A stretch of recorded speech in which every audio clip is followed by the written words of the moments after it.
everyone, welcome back again to my vlog. So, I've been spending a lot of time in the kitchen lately, just cooking up thoughts about my life. So, a few weeks ago, I turned 40. It's a new decade, and isn't 40 such a funny number? Well, to me, in the days leading up to it, I've been having a lot of thoughts about it, and it is just one of those moments that I wish life had a manual book that came together with it, so I would know what to do next in my life.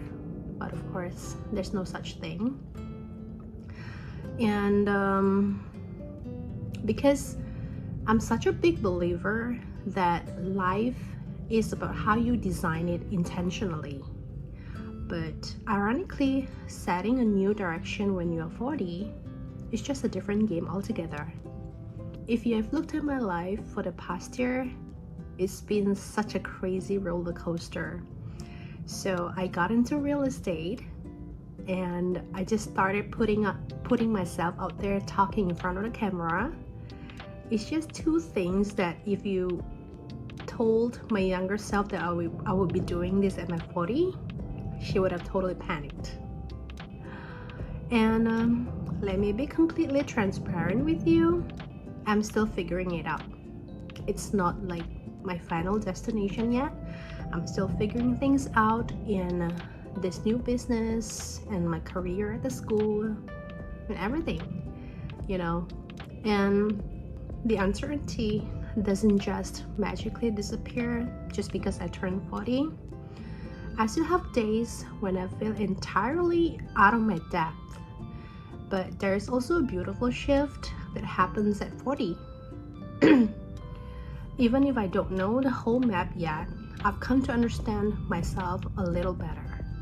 If I could share one piece of advice to you guys who are also at a crossroads in life, like me, if you don't know what you want, you can also start with what you don't want. Because sometimes setting a boundary can also lead up to a clearer direction in life.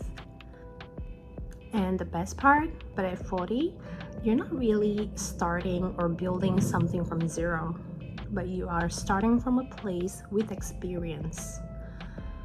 Every mistake, every old chapter, they are a resource for you. Lately, I've been carrying a quote in my mind that completely shifted my perspective. It goes something like this: you're not serving anyone by playing it small. I realized how much time I spent trying to stay under the radar, trying to be safe. But if you've been feeling stuck lately, just like I have, maybe it's not a setback, maybe it's actually an opportunity. Maybe it's just life's gentle but persistent nudge, trying to remind you that it's time to start acting on your dream or your life calling, or however you want to name it. It is terrifying to change, I'm not gonna lie to you, it is. But sometimes you don't have to see the whole staircase to start your very first step. You just have to trust your next step right in front of you. They say youth is a spark, but 40 is the age to me that you stop asking for permissions to occupy the space in the world. You realize that life doesn't have to be a completed masterpiece yet. It's allowed to be a work in progress, seasoned with time and richer by the hour. So here's to the pivots, to the new beginning, to all the new 40s like me. Happy birthday to all of us. Thanks for waiting for the broth to cook in the kitchen. I'll get back to it right now, and I'll see you in the next video. Bye.